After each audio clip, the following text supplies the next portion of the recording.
Hello friends, welcome to Plastic Tech India. Today we are talking about one of the most important topics in injection molding, how to reduce your shop floor rejection from 5% or 8% to 1%. I guaranteed your rejection will drop within 30 days if you apply these steps which I am going to talk in my video. सबसे पहले हम start करेंगे understand the real root cause. आपके rejection आने का main root cause क्या है, सबसे पहले हम ये आइडेंटिफाई करेंगे। उस आइडेंटिफिकेशन में material issues, machine parameter issues, mould issues, man power handling issues, ये सभी टॉपिक्स होंगे। रूट कॉज एनालिसिस करने के लिए हमें डिफेक्ट ट्रैकिंग शीट बनाना होगा और हमें जो टॉप 3 रिकरिंग डिफेक्ट्स हैं उन्हें जानना होगा। डिफेक्ट ट्रैकिंग शीट बनाने के लिए आप क्या कर सकते हो, डिफेक्ट का नाम एक एक्सेल शीट बना सकते हो, उस पर डिफेक्ट नेम, फ्रीक्वेंसी, कितनी फ्रीक्वेंसी पे वो रिजेक्शन आपका आ रहा है, मशीन नंबर, मोल्ड कौन सा है, शिफ्ट कौन सा है, ऑपरेटर कौन था उस टाइम। ये सभी चीज़ों को अगर हम पॉइंट को क्रिएट करते हैं तो 80% प्रॉब्लम्स तो हमें वहीं सॉल्व हो जाएंगी। हमें ये पता चल जाएगा कि हमारा रूट कॉज क्या है इन रिजेक्शंस के आने का। ये हमें डेटा मिल गया, उसके बाद हम स्टार्ट करेंगे मटेरियल कंट्रोल। मटेरियल कंट्रोल में प्रॉब्लम क्या होता है कि रॉन्ग मटेरियल हैंडलिंग, सबसे ज़्यादा प्रॉब्लम जो शॉप फ्लोर के ऊपर है वो है रॉन्ग मटेरियल हैंडलिंग। इसमें हमें फोकस करना होगा मटेरियल को प्रॉपर प्री ड्राई करने के लिए। उसके लिए मेरा आप पिछला वीडियोस देख सकते हैं जिसमें सारे रेजिन्स का प्री ड्राई टेम्परेचर दिया हुआ है, नहीं तो आप रेजिन डेटा शीट देख सकते हो कि कौन से रेजिन के लिए क्या टेम्परेचर और टाइम होना चाहिए। ह्यूमिडिटी कंट्रोल होना चाहिए आपका नायलॉन मटेरियल के लिए, पीसी, एबीएस, इन मटेरियल्स के लिए। आपका एमबी मिक्सिंग का जो रेशियो है वो हमेशा मेंटेन होना चाहिए। आपके हॉपर में कुछ भी एक्स्ट्रा मेटल्स या ये ना जाए, इसके लिए आपको मैग्नेट्स यूज करने चाहिए। ये सभी यूज करने से आपको बहुत सारे प्रॉब्लम्स हैं जो सिल्वर स्ट्रेक्स या फिर बाकी नोजल ब्लॉकेज होने के प्रॉब्लम, वो सभी सॉल्व हो सकते हैं। हॉपर का में मैग्नेट हमेशा ही यूज करिए। अगर आप कुछ रीग्राइंड यूज करते हैं तो वो रेशियो आपको डिफाइन करना होगा। वो रेशियो डिफाइन हो गया तो मटेरियल का हमारा प्रॉब्लम छूट सकता है कि हमें क्या प्रॉब्लम था। उसके बाद मशीन पैरामीटर ऑप्टिमाइजेशन पे हम आ जाते हैं।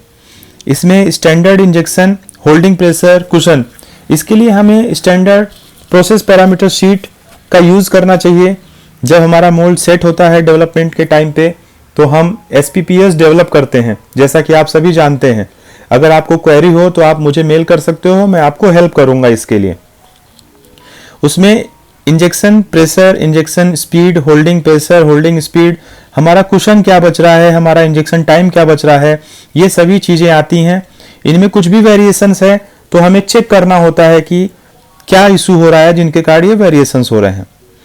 पैरामीटर चेंज करना सिर्फ ऑथराइज्ड पर्सन को ही होना चाहिए, ऑपरेटर्स को कभी नहीं होना चाहिए। अगर हाँ आपके ऑपरेटर्स ट्रेंड हैं, उनकी ट्रेनिंग हो चुकी है उस लेवल की, तो आप उनको दे सकते हैं परमिशन, लेकिन ये सिर्फ सुपरवाइजर लेवल तक ही होना चाहिए कि क्या पैरामीटर्स आपको चेंज करना है। आपको अलार्म की लिमिट्स होनी चाहिए, जैसे कि कोई शॉर्ट साइज आ रहा है, 1 या 2 शॉट आया तो मशीन रुकना चाहिए। उसके लिए SPC जो होता है मशीन के ऊपर, वहां पे जाके हम अलार्म सेट कर सकते हैं। हमारा पैरामीटर में सबसे ज़्यादा जो डिपेंड होता है वो होता है टेम्परेचर। टेम्परेचर सेट होने चाहिए, उसकी भी मेरी वीडियोस हैं पुरानी, आप देख सकते हो। थर्ड पॉइंट हम बात करेंगे मोल्ड मेंटेनेंस के ऊपर। मोल्ड मेंटेनेंस में बहुत सारे रिजेक्शन, आप मान सकते हो 40% ऑफ रिजेक्शन मोल्ड मेंटेनेंस के कारण आते हैं, जिसमें सबसे बड़ा है कोर और कैविटी का क्लीनिंग ना होना। इसे हमें प्रायोरिटी पे लेना चाहिए और वीकली क्लीनिंग कराना चाहिए। इसमें सबसे इंपॉर्टेंट है अपना एयर वेंट को चेक करना। जैसा कि मैंने यहाँ दिया है 0.02 टू 0.04 mm का जो एयर वेंट होता है वो दिखता नहीं है अपने को, बट वहाँ पे एयर ट्रैप होती है जिसके कारण quality issues like burn mark या फिर उसमें सिल्वर स्ट्रेक, ऐसी चीज़ें आ सकती हैं।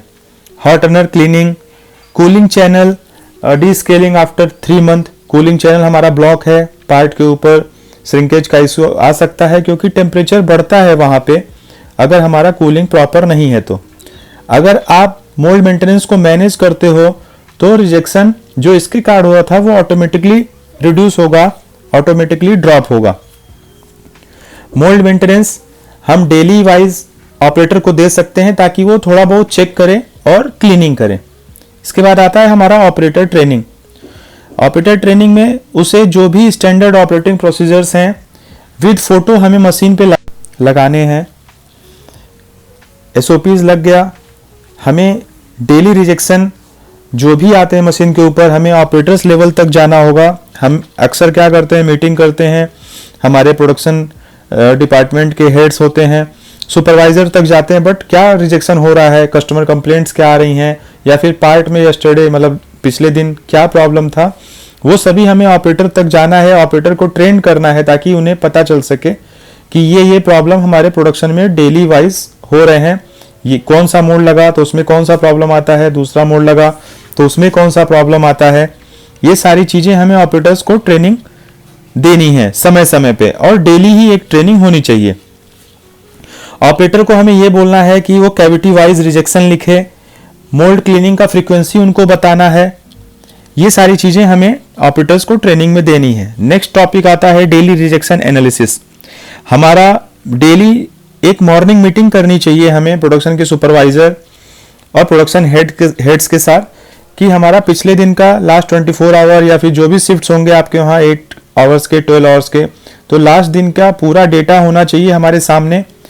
और हमें टॉप 3 डिफेक्ट्स के ऊपर फोकस करना चाहिए क्योंकि हम एक बार में पूरे शॉप का रिजेक्शन कंट्रोल नहीं कर सकते।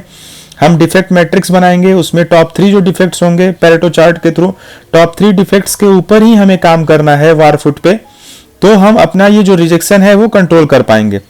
टॉप 3 डिफेक्ट्स हमें निकालना है, उनको प्रिंट करना है और जो रिलेटेड मशीन है उस मशीन पे जाके फिर जैसा कि मैंने बोला ऑपरेटर को ट्रेनिंग देना है।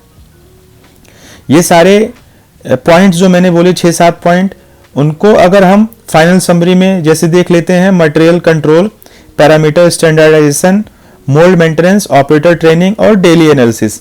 अगर हम ये सारे चीज़ों को फॉलो करते हैं, ये सारे 5 टॉपिक्स जो हैं उन्हें फॉलो करते हैं, हम स्टार्ट करते हैं रूट कॉज निकालने से, हम अपना मशीन का पैरामीटर को स्टैंडर्ड बनाएं, कोई उसमें छेड़छाड़ ना हो, सुपरवाइजर लेवल तक ही अथॉरिटी हो, मोल्ड मेंटेनेंस हो, क्लीनिंग हो और ऑपरेटर की ट्रेनिंग हो। ये सभी होने के बाद लास्ट 24 आवर में हमें क्या इश्यूज आए, क्या रिजेक्शन आए, उनका एनालिसिस हो।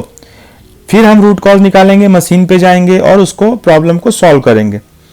मैं गारंटी के साथ बोल सकता हूं अगर आप इस फॉर्मूले को यूज करते हैं अपने प्लांट का रिजेक्शन आप ड्रामेटिकली कम कर सकते हैं। 5% से 2%, 1%, मे बी 0.5%। आपको ये वीडियो कैसा लगा प्लीज हमें जरूर बताएं, लाइक करें, शेयर करें और सब्सक्राइब करें। Thank you.